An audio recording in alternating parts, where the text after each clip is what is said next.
Film की शुरुआत में ही हम एक लड़की जैक्सन को देखते हैं जो पंखी से रस्सी बांध रही थी। वो अपनी जिंदगी से बहुत तंग आ चुकी थी। अब रस्सी यानी फांसी के फंदे को अपने गले में डाल लेती है, लेकिन शायद अभी उसका मरना लिखा नहीं था, क्योंकि तभी रस्सी टूट जाती है और जैक्सन मरने से बच जाती है। दरअसल उसकी जिंदगी में बहुत सारे मसले हैं, टेंशन हैं, जिनकी वजह से वो इतनी परेशान रहती है कि डिप्रेशन का शिकार हो गई। अपने दिल का बोझ भी वो हल्का नहीं कर सकती थी, क्योंकि उसकी जिंदगी में कोई ऐसा नहीं है जो उसकी दुख दर्द को समझे। अब सीन शिफ्ट होकर आता है एक आदमी पर जिसका नाम सैम था। काम से घर आने में आज उसे देर हो गई थी, इसीलिए उसकी वाइफ पूछती है कि आज तुम लेट क्यों हो गए, क्या बात है। जिस पर सैम जवाब देता है वो बस ऑफिस में काम ज्यादा ही था, इसी वजह से देर हो गई। जैक्सन जमीन पर बैठकर रोने लगी, क्योंकि मरने से वो बच चुकी थी। फिर वो मैसेज करती है सैम को। जब सैम अपने मोबाइल में देखता है कि जैक्सन नाम की लड़की मुझे मैसेज कर रही है और खुद को मेरी बेटी बता रही है, तो वो काफी हैरान रह गया। फिर उसे लगा कि जरूर मेरे साथ ये कोई मजाक कर रहा है, लेकिन जब उस लड़की ने अपनी माँ का नाम बताया तो सैम काफी हैरान रह गया, क्योंकि ये उसकी पहली वाइफ का नाम जिसे वो छोड़ चुका था। अब जैक्सन उसे कहती है क्या हम मिल सकते हैं, जिस पर सैम राजी हो गया और वो अपनी वाइफ को किसी जरूरी काम का बहाना बनाकर उससे मिलने के लिए निकल जाता है। इन्होंने पार्क में मिलने का प्लान बनाया, जहाँ पहले जैक्सन पहुंच जाती है। फिर जब सैम आया तो वो वहाँ उदास परेशान जैक्सन को देखता है और उससे पूछने लगा कि उसमें क्या तुम ही जैक्सन हो। तब उसके हाँ बोलने पर सैम उसके पास बैठ गया और ये दोनों बातें करने लगते हैं। जैक्सन उसे बताती है कि हाँ मैं आपकी पहली वाइफ में से बेटी हूँ, आप लोगों ने जब शादी की थी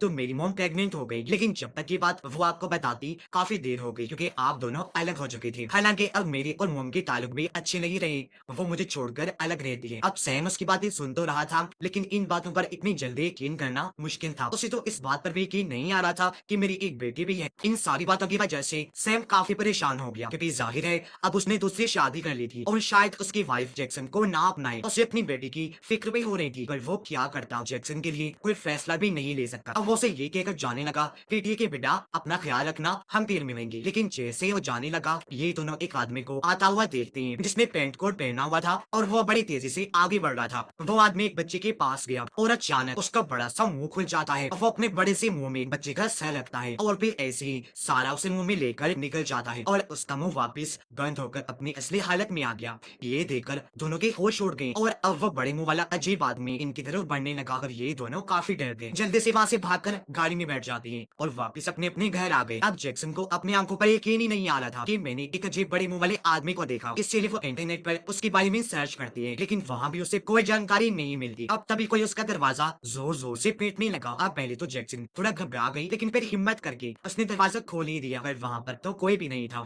अब जब उसने दरवाजा बंद करके पीछे मुड़ के देखा तो बड़े मुंह वाला आदमी अंदर आ गया था। अपना बड़ा सा मुंह खोलकर उसकी तरफ बढ़ने लगता है जैक्सन को निगलने के लिए, पर वो एक रॉड लेकर उसके मुंह में मारती है और उसे साइड पर करके वहाँ से भाग जाती है और सीधा सैम के घर आ गई। घर में अंधेरा था। वो सैम से बात करने लगती है, कहती है कि अब वो हमारे पीछे पड़ गया है, क्योंकि आज वो मेरे घर तक आ गया था, वो हमें भी निकल जाएगा, इसीलिए हमें जल्दी यहाँ से भागना होगा, चलिए मेरे साथ। पर सैम उसके साथ जाने से मना कर देता है। अब यहाँ उसकी वाइफ को लगा जैसे इन दोनों के बीच कुछ चल रहा है, पर जैक्सन उसे कहती है कि आंटी जी ये मेरे डैड हैं और मैं इनकी बेटी हूँ। अब उसकी बात पर सैम की वाइफ को भी यकीन नहीं आता, पर तभी उसे बाहर किसी की आहट महसूस होती है। उसने जब पर्दा हटाकर देखा तो वहाँ पार्क वाला आदमी था जो उनके घर की तरफ ही बढ़ रहा था। उसे देखकर जैक्सन बताती है कि ये तो है वो बड़े मुंह वाला आदमी जो अब हमारे पीछे है, तो हमें जल्दी यहाँ से निकलना होगा। पर वो दोनों ही नहीं मानते। इस वजह से जैक्सन को गुस्सा आ गया और वो दोनों को चाकू दिखाकर धमकाने लगती है। इस वजह से सैम की वाइफ डर गई और अब वो अपने हस्बैंड को जैक्सन के साथ जाने देती है और वो अपने डैड को लेकर निकल गए। लास्ट में जैक्सन अपने डैड को बताती है कि हम मेरे एक दोस्त के घर जाएंगे, क्योंकि वो इस तरह के अजीब लोगों के बारे में काफी कुछ जानता है। अब इसी बीच सैम की वाइफ उसे कॉल करती है, क्योंकि उसे अपने हस्बैंड की फिक्र हो रही थी, लेकिन सैम फोन नहीं उठाता, बल्कि उसे अपनी लोकेशन भेज देता है कि इस वक्त वो कहाँ है और कहाँ जा रही है, ताकि अगर उसकी वाइफ ने आना हो तो लोकेशन के जरिए आ सके। थोड़ी देर में जैक्सन और सैम उसके दोस्त के घर पहुंच ही गए, लेकिन जब ये अंदर गई तो वहाँ तो पार्टी चल रही थी। सारे ही नशे में धुत थे, यहाँ तक कि उसका दोस्त भी, लेकिन उसे थोड़ी बहुत होश थी। जैक्सन अपने दोस्त को उस बड़े मुंह वाले आदमी के बारे में बताती है और उसका नाम रखती है जॉन पी। अपने साथ बाहर ले आई और उसे गाड़ी में बिठाकर अपने साथ ले जाने लगते हैं। वो इनसे पूछता है कि आखिर आप लोग मुझसे क्या चाहते हो। इस पर जैक्सन जवाब देती है कि तुम हमारे लिए एक जादुई दायरा बनाओ, ताकि उसे पार करके जॉन पी हम तक ना आ सके और हमें कोई भी नुकसान ना पहुंच जाए। अब इसी बीच इन्हें वही पिंक जैकेट वाली बच्ची दिखाई देती है जिसे पार्क में चॉम्पी निकल गया था। जैक्सन गाड़ी रोककर उस बच्ची के पास जाती है जो काफी घबराई हुई थी। जैक्सन उससे पूछती है कि तुम्हें क्या हुआ और उस दिन तुम्हारे साथ उस आदमी ने क्या किया था, तुम उसके अंदर से कैसे निकलकर बाहर आ गई। पर वो लड़की उसे ठीक से कोई जवाब नहीं देती। अब तभी जैक्सन और सैम एक बार फिर चॉम्पी को अपनी तरफ आता हुआ देखते हैं। वो काफी डर गए। इस बार वो बच्चे को भी अपने साथ गाड़ी में बिठाकर वहाँ से भाग जाते हैं। फिर लोग दोबारा से जैक्सन की दोस्त के घर आ गए। अंदर जब ये आई तो सैम जैक्सन से बात करने जाता है, लेकिन उन्होंने देखा कि वो तो नशा ले रही है तो उन्हें गुस्सा आया। इसलिए वो जैक्सन के हाथ से नशे का पैकेट लेकर सारा नीचे खिला देते हैं। इस पर जैक्सन सैम से कहती है कि डैड, आपको अंदाजा नहीं है कि मेरी जिंदगी में क्या चल रहा है, मैं कितने मसला में घिरी हुई हूँ, मैं डिप्रेशन का शिकार हूँ, इसलिए इन सब करती हूँ। अब ये बातें सुनकर सैम को जाहिर है बहुत दुख लगा। अब जैक्सन का दोस्त बच्चे को गाड़ी से बाहर आने को कहता है, पर क्योंकि वो काफी डरी हुई थी इसलिए बाहर निकलने से मना कर देती है। तब सैम बच्चे को प्यार से मनाकर गाड़ी से बाहर लेकर आए और उसे गोद में उठाकर घर के अंदर ले आते हैं। जैक्सन को वहाँ एक किताब मिलती है जिसमें दूसरी दुनिया की अजीबोगरीब क्रिएचर्स और मॉन्स्टर्स के बारे में लिखा हुआ था। अब किताब लेकर जब जैक्सन कमरे से बाहर आई तो देखते हैं कि सैम जमीन पर बेहोश पड़ा है और वो बच्चे उसकी मुंह के पास बड़ी अजीब हालत में बैठी हुई है। पर जैसे उसने जैक्सन को देखा वो यहाँ से भाग गई। इससे उसे भी काफी हैरानी हुई। अब वो जल्दी से सैम के पास आकर उसे उठाती है। सैम को जब होश आया तो वो जैक्सन को बताता है कि मुझे ऐसे महसूस हो रहा था जैसे मुझे कोई काटने की खाने की कोशिश कर रहा है। जैक्सन किताब फिर से देखने लगी जहाँ आखिरकार अब उसे उस मॉन्स्टर के बारे में पता चल गया था जो लोगों को खा जाता है। अब तब ये नोटिस करते हैं कि सैम का एक पाँव किसी छोटे बच्चे जैसा बन गया है, जो देखकर वो हैरान और परेशान रह गया। उसके टेंशन बढ़ गई। अब अपने डैड का ध्यान पाँव पर से हटाने के लिए जैक्सन उनसे इधर उधर की बातें करने लगी। तब सैम बताती है कि मैंने अपनी वाइफ को कॉल करके यहाँ बुला लिया है। ये सुनकर जैक्सन को बहुत बुरा लगा और अब वो अपने डैड से नाराज होकर यहाँ से जाने लगी। पर तभी नहीं बाहर किसी की आवाज सुनाई दी तो वहाँ और कोई नहीं बल्कि चॉम्पी था जो अब इनकी तरफ से बढ़ रहा था। लेकिन इस बार वो डरते नहीं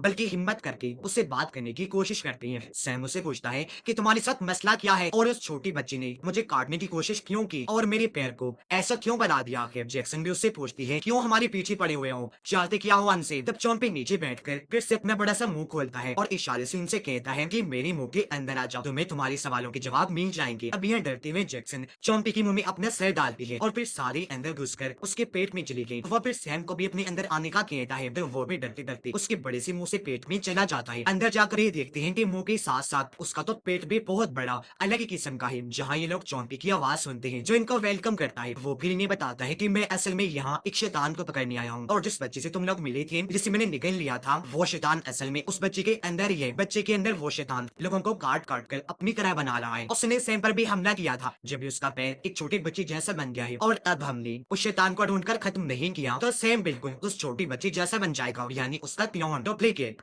तो अब यहाँ इन दोनों को सारी बात समझ आ जाती है कि असल में चॉम्पी ने पार्क वाली बच्ची को क्यों निकला था। बच्ची के अंदर का शैतान अपने इसी तरह क्लोन बनवा कर लोगों को कटवा कटवा कर बच्चे जैसा बना देगा और यहाँ सबके अंदर वो शैतान होगा और उसकी पूरी आर्मी बन जाएगी। जिसके बाद चॉम्पी इन दोनों को अपने मुंह से बाहर निकाल देता है और ये दोनों काफी खुश थे कि थैंक गॉड इसने हमें कोई नुकसान नहीं पहुंचाया और वो इनकी और बाकी सबकी मदद ही करना चाह रहा था और ये लोग उसे ही गलत समझ रहे थे। चॉम्पी यहाँ से जाने लगा लेकिन तभी गाड़ी लेकर सैम की वाइफ आ जाती है और वो गाड़ी चॉम्पी के ऊपर चढ़ा देती है। वो बुरी तरह कुचला गया और ऐसी मुंह खुली हालत में उसकी मौत हो जाती है।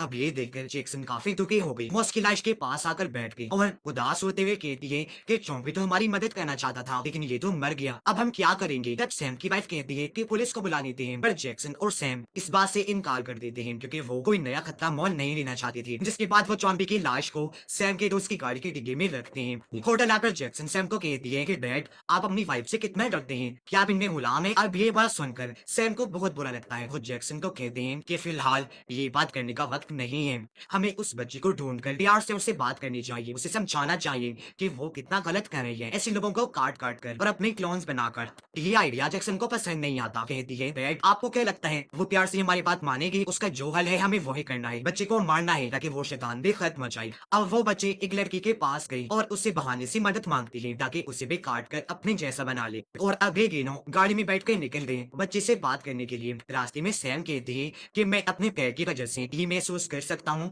कि वो बच्चे यही आस पास है। अब इसी बीच इन्हीं वो बच्चे दिख जाती है जिसके साथ वहाँ उसे जैसे दो और बच्चियां भी थी जो दरअसल उसके क्लोन्स थी। ये देखकर जैक्सन गाड़ी से उतरकर बाहर आई जिसे देखकर तीनों बच्चियां यहाँ से भागने लगती है। तब जैक्सन सैम की वाइफ की मदद से उनमें से एक बच्ची को पकड़ लेती है और उसे डिग्गी में डालने की कोशिश करने लगी, पर उन्हें ऐसा करते हुए एक आदमी देख लेता है। वो सोचता है कि ये लोग बच्चे को अगवा कर रही हैं, इसीलिए वो अपना मोबाइल निकाल कर पुलिस को कॉल करने लगता है। पर इससे पहले वो ऐसा करता, जैक्सन उस पर हमला कर देती है, उस पर झपट पड़ी और काफी मारती है, जिस वजह से आदमी को यहाँ से भागना पड़ता है और ये तीनों भी गाड़ी में बैठकर यहाँ से निकल जाते हैं। डिग्गी में इन्होंने बच्चे को बंद किया हुआ था।